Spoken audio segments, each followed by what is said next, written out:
Hi, I'm fine. And you? I'm doing great. Oh my gosh, thank you so much for agreeing to let me interview you today. This is just such an incredible honor. So hi everyone, this is Jennifer Cattet, and she is one of the co-founders of, well actually, you know what, I'm gonna let you share your story. How's that? Okay. Yeah, I'm the co-founder and executive director of a service dog organization called Medical Mutts. And why we're called Medical Mutts is because we train rescue dogs. So we get dogs out of rescues and shelters that we train for people with medical conditions like diabetes or seizures or psychiatric conditions. Oh my gosh, yeah, that's amazing. And you're also, well, you have a PhD, you've got a doctorate, you're an author, a consultant, executive director, oh my gosh, and of this nonprofit organization. So it's just so cool, like amazing. I'm just, I'm a little emotional, sorry. So yeah, maybe give us a little bit of feedback or background on your life and how you came to be the executive director of the Medical Mutts. Well, I've been training dogs for over 35 years now, so that gives you an idea of how old I am, and I've been doing that really all my life. And my PhD is in psychology, but I specialize in animal behavior. So I was lucky enough to go to a school in Geneva early on when it wasn't so trendy, and find wonderful professors to help me specialize in the field of dogs, because that has been my passion really all my life. And when I moved eventually to the US, I grew up in France. I am American, but I grew up in France, and I moved to the US, and I was lucky to get hired by a service dog organization with a prison-based program. So I worked there for about 6 years as the director of training. And my job was to go to 5 prisons in Indiana and oversee the training of about 40 dogs that we had at the time in those prisons. And so that's really how I learned how to train service dogs. It was in prison. And then while I was doing that, the diabetic alert dogs was starting. And so I was asked to look into how we could train dogs to do that. And it wasn't well known, and nobody really knew how to do it. So I had to look for consultants and people who were in the scent detection field. And that's how I got started in the diabetes detection. So. Wow. Oh my gosh. I have so many questions for you. Sorry. And I have a history of epilepsy, and I know that you train dogs for seizures and things, which is just unbelievable. I'm so grateful you do that. How did you get into that field? Well, diabetes detection has to do with scent. So we know that there is a smell that is associated with having a hypoglycemic episode or hyperglycemic. And so when I was in prison, and we started the diabetes training, what I noticed is that a couple of our dogs started fixating on a few strangers, a few other of the inmates who were, in the waiting room, the doctor's waiting room. And they were really having a very strange behavior, would not turn around. They were worried about these people. And within half an hour, in both situations, they had a seizure. And so it occurred to me that why is it that it's the dogs trained for diabetes that are reacting that way, not the other dogs? And so it seemed quite logical from that there might be a smell associated to seizures too, and that we might be able to train dogs to alert to seizures in the same way that we alert them to train, for hypoglycemic episodes. And so we tested that, and we found that indeed there is a smell associated to seizures. And we eventually published a peer-reviewed study on that to prove that dogs can use scent to detect a seizure in a person. But it all started in working in prison, where I had opportunities that I might not have had elsewhere. Well, that was meant to be. Oh my gosh, because I didn't know that there was a smell associated with seizures.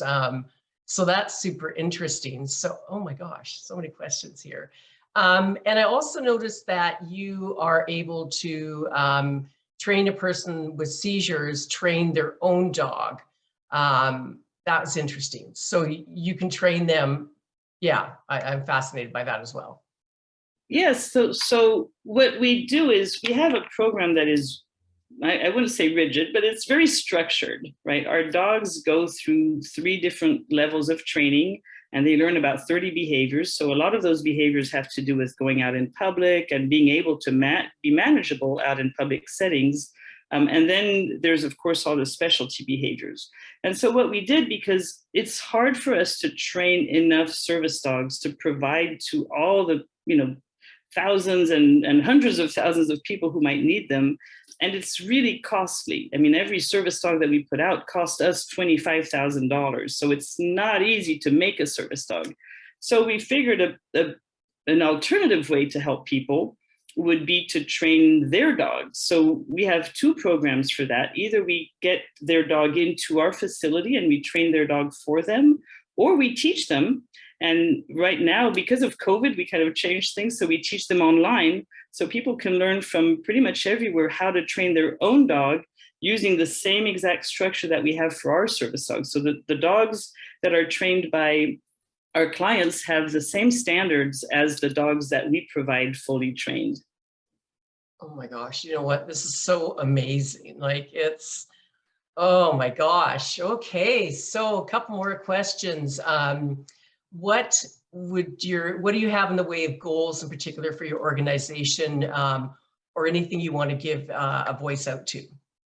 Well, as I said, training service dogs is really expensive. And one of the reasons for that is that out of all of the dogs we get, it takes 3 dogs for every service dog that we place, meaning we get 3 dogs out of rescues and shelters and only 1 is going to actually make it as a service dog because it's that specific. Dogs really have to be very social, very adaptable, very confident to be able to be a service dog. So it's very costly. And one of our biggest challenges to provide them to other people in any kind of cost-effective way. So we're still struggling, and COVID has not made it easy, but we're still struggling to get more funds and grants and donations and sponsorship so that we can provide dogs at a much cheaper cost. So right now, our fully trained service dogs for seizures are $15,000, which is a huge chunk of change for anybody who wants a service dog. So we'd like to be able to bring that cost down, but it just takes a lot of resources that we currently don't have. Oh my gosh. So definitely, I guess a question right off the bat before I continue on is that it's super important work that you're doing. So how can people donate to your organization? What's the best way, and any advice on that? Yeah, if they go to medicalmutts.org, you'll see all of our services, the types of dogs that we provide, the type of services that we provide, and you'll have a donate button. So if you want to donate, that's a great place to go. You can also, of course, send us a check, but we're flexible in what we can accept for sure. Well, I'm on your website right now, so if you see my eyes kind of went all over the place, it's a beautiful website, and look at the dogs, and you guys are just doing unbelievable work out there in the world to, benefit and help others, and that's just super, super, super special. Oh my gosh! So, what else would you like to share with us? Well, I am a little bit emotional. I'm like, this is so beautiful, and so, what other information would you like to share with us? You can see that the pictures on our website of dogs, when you see them, they don't look like typical service dogs, right? They don't look like the regular, Goldens and Labradors, which we do have some occasionally, but not that many. Most of them are mutts or, pure mixes, we'll say. Oh. But what we wanted to do and why we did it that way is because, we figured that if we can show people that there are great dogs in rescues, now, as I said, very few can be service dogs, but there are some that can, and not everybody needs a dog at the level of a service dog either. But we wanted to show also that there are really worthy dogs out in rescues and shelters. They may have been abandoned, they may have had some, hard time, but some of them are fantastic, and no matter what they went through, they really can help somebody, or they can be a great companion. So every dog that we put out as a service dog becomes an advocate for the other dogs in rescues and shelters. So that's also part of what we do that we love. And then the third thing that's important to us is that all our training is with positive reinforcement. And that's really important for us because it's not the case for a lot of service dog organizations. There's still a lot of service dogs that are trained with more traditional methods.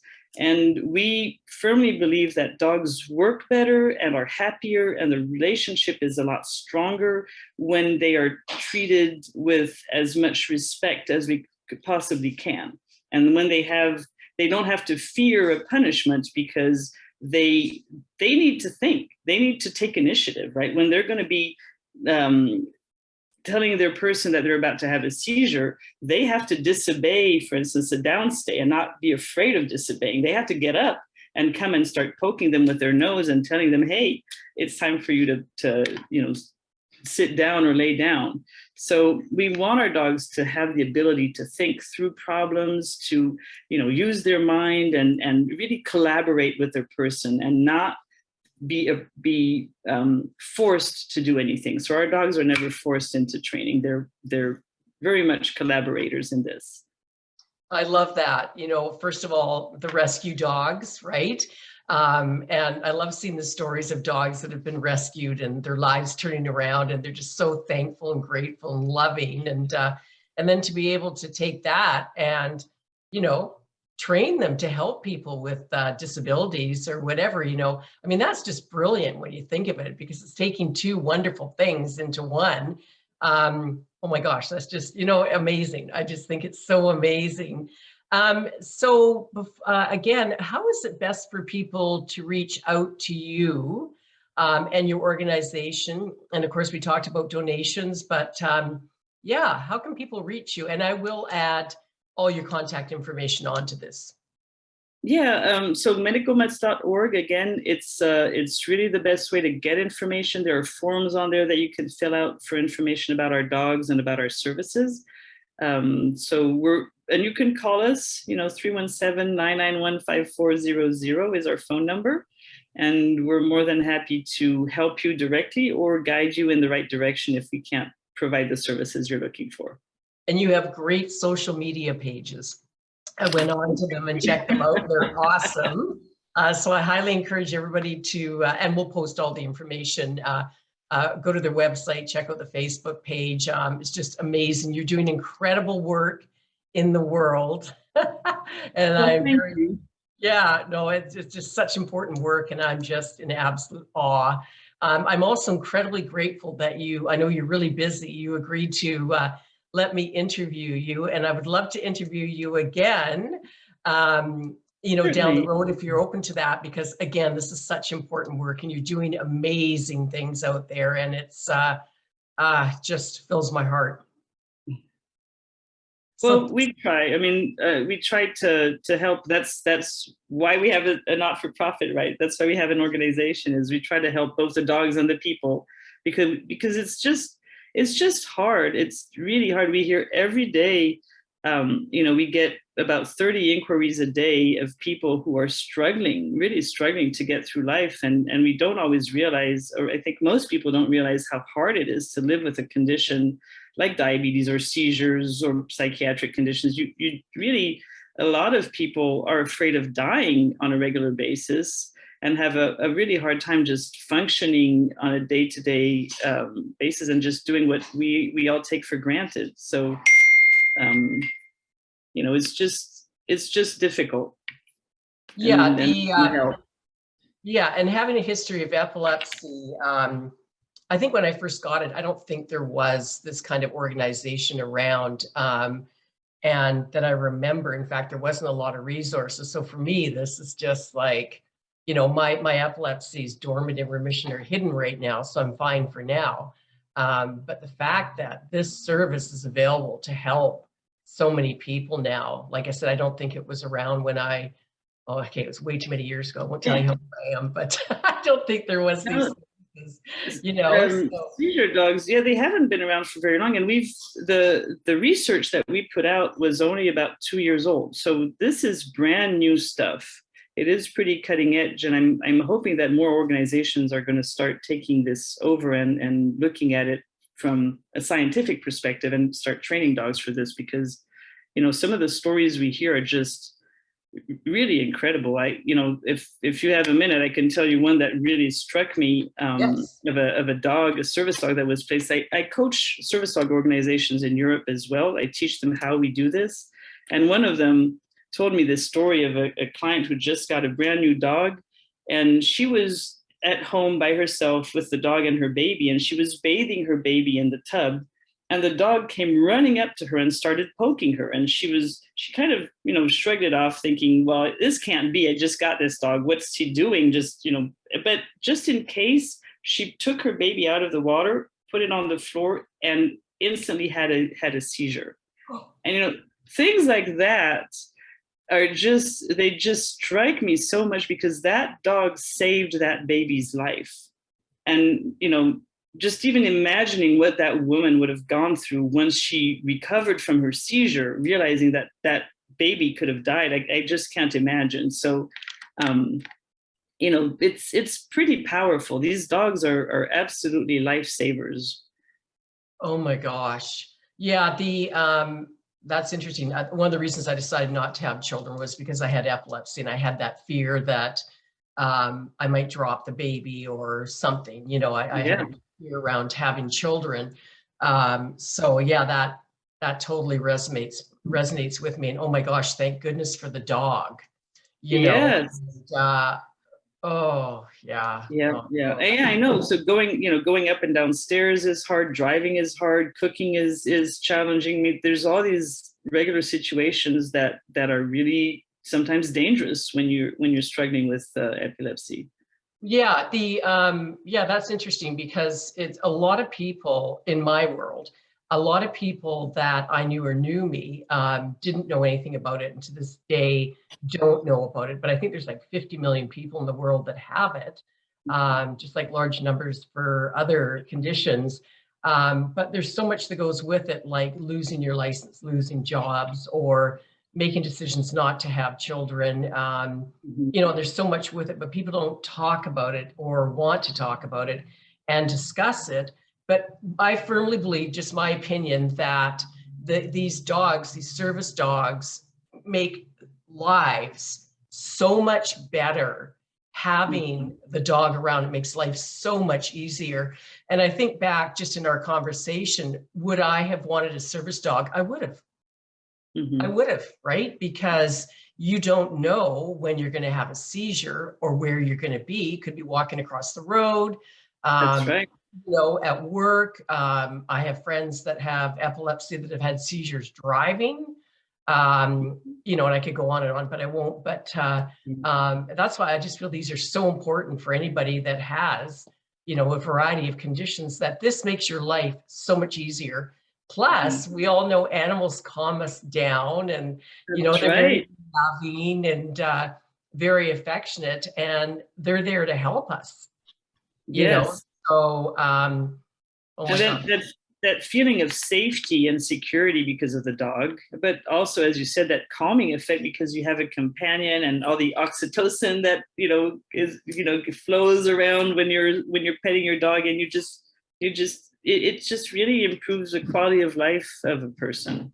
Yeah, I mean, yeah, you can't go wrong with a dog. Yeah. It's oh my gosh, I could talk to you for hours, but I know you're super busy. So any last words, thoughts, or anything that you'd like to share?